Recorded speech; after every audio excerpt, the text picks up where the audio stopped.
Alrighty, we might still have some folks joining us, but if we're all good to get started, that way we can make sure we get to our discussion and all of the very important information from this session. So I'll turn it over to our friends at Garrett County.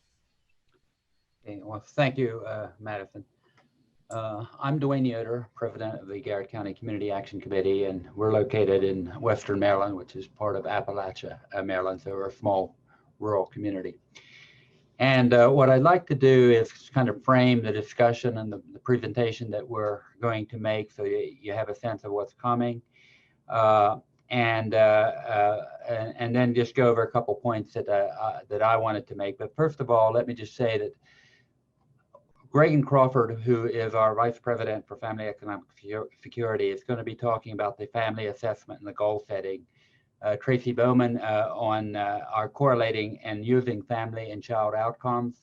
Barbara will talk about some lessons learned. And I'll just talk a little briefly about our approach to services integration and what we try to do. Madison, you can go to the next slide. Integration of service is not an end to itself. It's a means to get everyone in your organization to look at what they can do to help families achieve their aspirations. So this is all about focusing attention on those aspirations and using our services and our activities to support those, the work toward achieving those aspirations. What you see here is a chart, really. It's a 20,000-foot chart that we use to kind of measure the agency's performance that relates to whether we are really integrating services. And it's an attempt to find out and see and track over time how many services across the entire organization are being used to help families. And so what we try to do is get those bars to move out and move further and add to those bars as we go over time. And it's only possible to do this if we've identified family goals, outcomes, and have gone through the process of saying, these are the outcomes that we want to track. It's only possible if we have a centralized data system, an information system, one that tracks supports, tracks outcomes, and maybe even more importantly, allows for communication across the entire organization. This is data that can be correlated across geography, family status, or any number of ways. But it is an example of a chart that we use to kind of measure whether we are integrating services. There are a lot of other ways of doing this as well. And with that, I'm going to turn it over to Gregan Crawford, who's going to talk about how families assess their circumstance, their needs and strengths, and how we develop goals and action plans around that. So Gregan. Thank you, Duane. And so our whole family population are Head Start and early Head Start families. And what you see here on the screen is a Crisis to Thrive self-assessment tool that we've used in the past. We've updated it recently.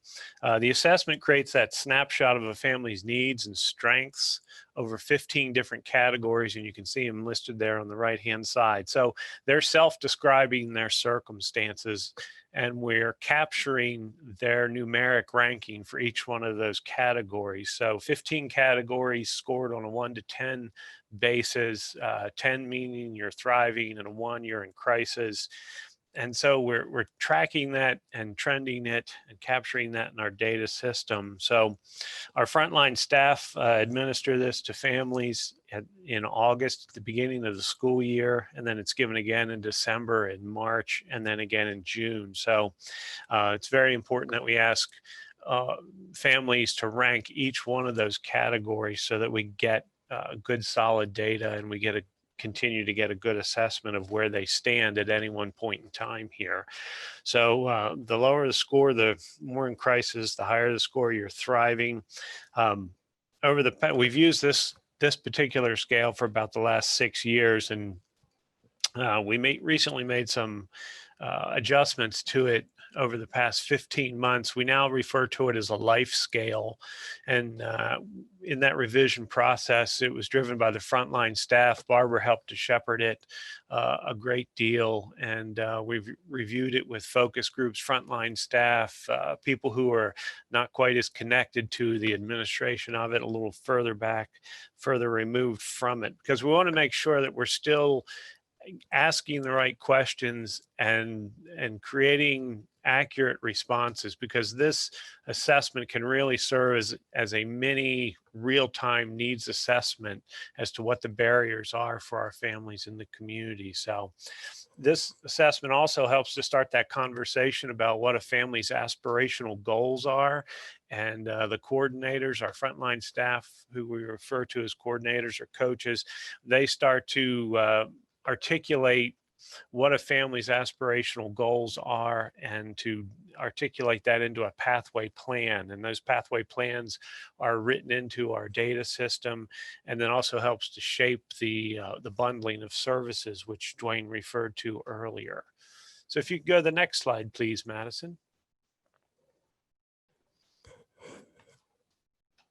So this is a bar graph. We can take that response data and plot it. So this is the Crisis to Thrive average change in assessment. So you may see that we're going back just a little bit in time to June 2019. We wanted to show some data today that from the old system, we've just implemented the new, and COVID's been a disruptor. So that's why we're kind of looking at slightly aged data, but this helps us to track each quarter to see what the changes are in assessments with the families. And we can also trend that. And that's what that red line indicates down along the bottom there, that average change in assessment scores. So if you can go to the next slide. So this is how the pathway plans break out for the 2019 family cohort. 232 families were recorded in this, and this shows per dimension where the goals that the family created were. So 63% had a financial management goal, and I think 26% achieved that goal. So we can track whether we're on target, whether they're on target. And transportation, you can see, had 26% achievement rate with a 36% achievement rate. I'm sorry, it's kind of cut off there at the bottom on my screen, but goals are aspirational and they're family driven. And we realize too that life happens along the way, and sometimes goals are take a little longer to achieve, and sometimes the goals are a little more ambitious with certain families. It's up to them because it's a bottom up process. So with the routine assessment, with the Crisis to Thrive scale, and the routine review of their pathway plans, we can make adjustments with them. And so what the pathway plan does is that it not only articulates the goals, but it lays out a timeline for them. It identifies some resources. It identifies who's going to be responsible for what. So we're trying to shift with the bundling of services and what we provide. We want to shift that burden off of the families to achieve, and we want to bundle those services into the pathway plan and make those programs work for the families instead of the families having to make it work. So we're shifting that burden. And with that, I'll turn it over to Tracy. Okay, hello everyone. Tracy Bowman, Director of Child and Family Development here at Garrett. We have Head Start, Early Head Start, and Early Head Start Child Care Partnership, along with just a child care program. So, segueing from Gregan's conversation before we really talk about the chart that's on the screen, as he was talking about Crisis to Thrive and pathway plans, something, really important, with Head Start, of course, is data, very data driven, with the new performance standards that were released in 2017, there's a lot of emphasis on that. So we can take the information from our family assessments and find where the greatest need is for our families, and then look at our pathway plans and, assure that the goals are aligning with the highest areas of need. So that's one way we can use that data to monitor the work our family service coordinators are doing with the families. Then the second piece, kind of looking at the chart that is on the screen, using the data from the family assessments to see, how that correlates with, child success. We do use the work sampling system as our child assessment. And the first bar there just shows that when you categorize the families based upon their family assessment score, green being those, doing the best, you see that children in families doing better are typically, performing better, on their assessments and whatnot, with, a very significant decrease in those families, scoring in the lower 25% of scores. This goes across, looking at 2-parent families, higher family well-being scores, the higher education of the families you can read on across there, and see that in every instance, as we look at our assessment tool, the better the families are doing, it correlates to some of these key factors we see. And it's really important to share this data as you move, into the whole family approach. You begin collecting a lot more data, and it's important to use that and share that with the staff, in a meaningful way. And, this is just one piece one piece of data we use to, share with them, share with funders, in our governing bodies. I'm not going to steal Barb's thunder. I'm going to pass this to her, here quickly, but a big piece of this is our data and contract managers. All of the things that we're showing you take a lot of time and effort to produce and create and put out there. So that is a piece of the pie, and something I would point out is very important in moving in this approach. So with that, I'm going to pass it to Barb. Good afternoon, everybody, and thanks for joining us. As you might imagine, when you change the way you deliver services, there are things that you learn along the way. And so I'm going to talk a little bit about the lessons that we have learned. And I want to start with 3 new positions that we've put in place to help our coaches, our coordinators to do their jobs in a more efficient way. The first one is, like Tracy said, the contract and data managers.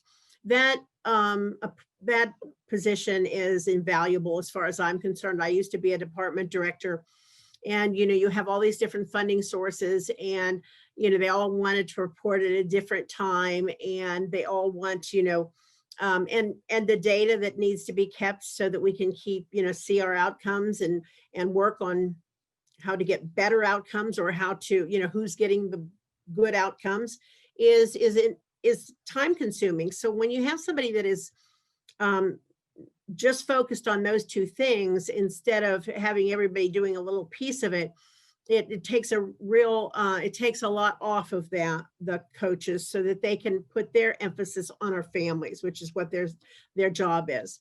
The other position is a pathway enrichment coach, and this person has they work with our coaches on lots of different things, but they don't supervise the coaches, but they do work on pathway plans.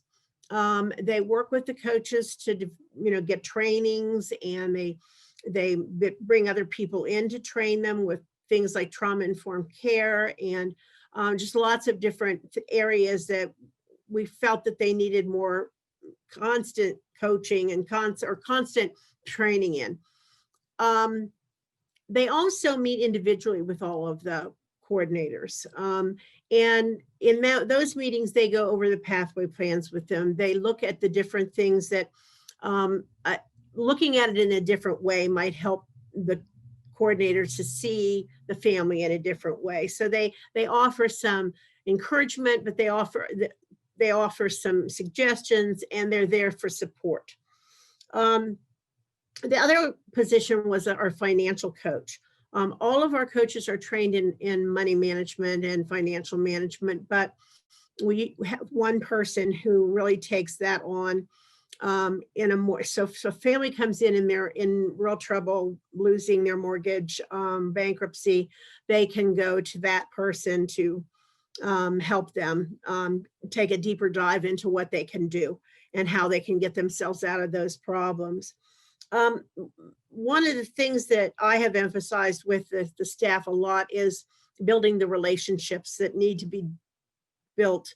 We've found that the coordinators that know how to, build relationships with their families have much better outcomes, because there's a trust factor there. And with that trust factor, you can get a lot further with your families. And so we do a lot of training for them on those kinds of things, on how to listen, how to problem solve with them, how to decide how much coaching and how much case management they might need. The other thing that the Pathway Enrichment Coach does is meets with the group together. I'm sure you probably know, because I've heard this from many agencies, there's a silo effect that takes place in most agencies. We work for Head Start, or we work for aging and nutrition. And what that does is it doesn't allow, as Duane was speaking about bundling services. We know if somebody comes in the door with a child who's eligible for Head Start, that there are probably other issues that they may need. So we can do a referral to our energy program, or we can housing, or lots of different things, and maybe a program that we don't have, but that somebody else is offering in the community. So those large group meetings bring everybody together. They share what their department is doing. They share what is going on. If there's any new things happening, they are able to share that. So there's a lot better communication when we have all those coordinators working together and learning new skills. So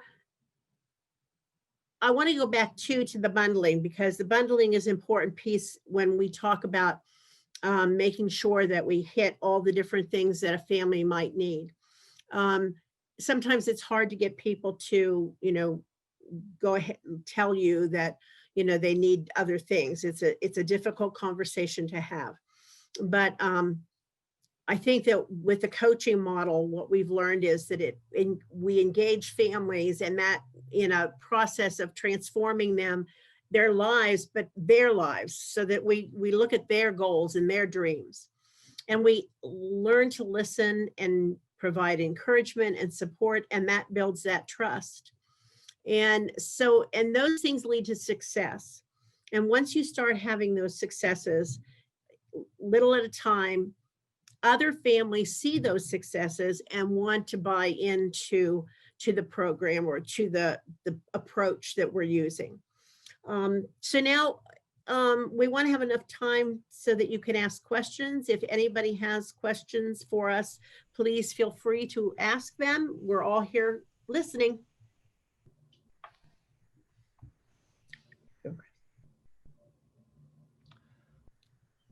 So it's an open mic. Thank you, Barb. I have a couple questions. I think Greg, I believe that was your name. You mentioned the Crisis to Thrive scale. Do you use that for all clients regardless of program, or is that only a Head Start family tool? Well, if anybody, it's anybody that comes into the agency that wants to develop a pathway plan, we'll use that tool with them. For all of our Head Start and early Head Start families, that's the tool we use. Yeah, and Nick, just as Duane, just to add, we encourage a much broader use of it, but we don't require every family walking into every one door to do a pathway plan. Okay, perfect. And then you mentioned shifting the emphasis of families looking to bundle, and that that falls to the coaches or the case managers. How do you facilitate that? Is there one application that applies to all programs? Is it just a handoff from one case manager to another? Go ahead, Gregan. I know you can answer that. So when a family comes into the agency, they're assigned a coordinator, and that coordinator will work with them over time. So it's a long-term relation that we want to establish, and that long-term trust. So what the other aspect, I think, of your question is it's philosophical, and we want to remove the burden off of families to succeed and put it on the programs that are designed to serve the family. So that's kind of a philosophical approach. Within our system, we do have the ability to make internal and external referrals, and we do have people that monitor those referrals to see that they're acted upon. And we're also big advocates of warm handoffs. There is an agency-wide intake. no more. So that's the basis. That starts the process. And Yeah. there's a presumptive eligibility a report that comes out of that single universal intake. Okay.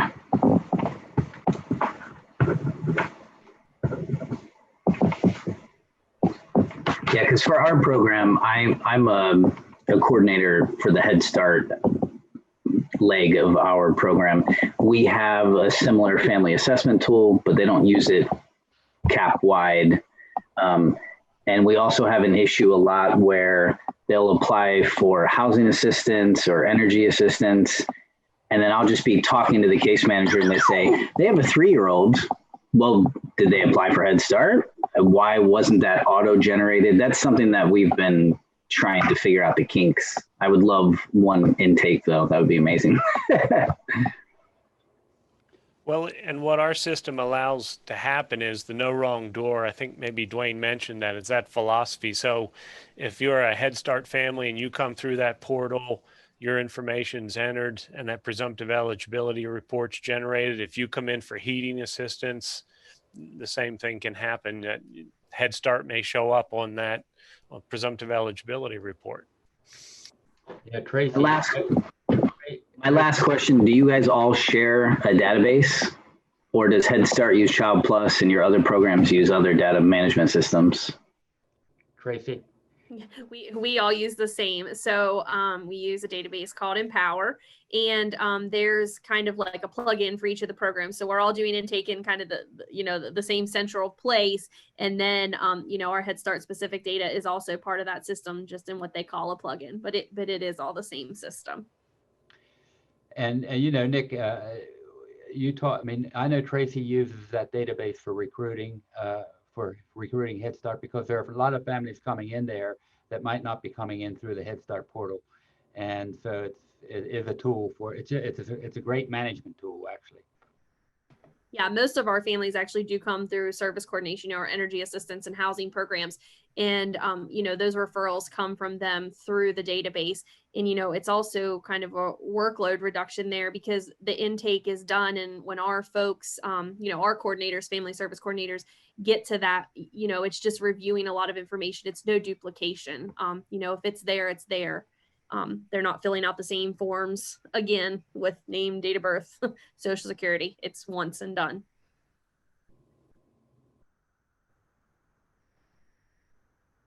Yeah, we struggle a bit with that because our Head Start program moved to Child Plus. It hasn't quite been 2 years, and the rest of our CAP uses a program that was built for the agency. So we're trying to catch up with each other. Understood, but this is a great feature of our system, and yeah.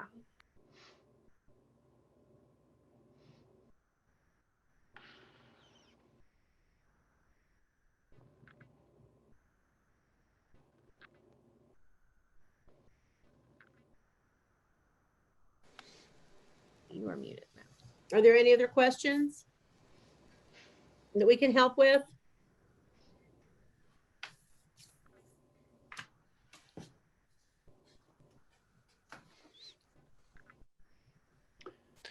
I think it's that time of the day. Everybody's just overloaded with lots of information and taking it all in. So, Well, but if you do have questions or comments, reflections, you know where to find us. We're easily found. Garrett County Community Action, garrettcac.org. Yes, as Duane said, it's a small community. They'll find us. You can. Very good. Thank you all. I think we're at the closing time anyway, aren't we, Madison? Just about. We'll be getting a message any minute to head back to the room.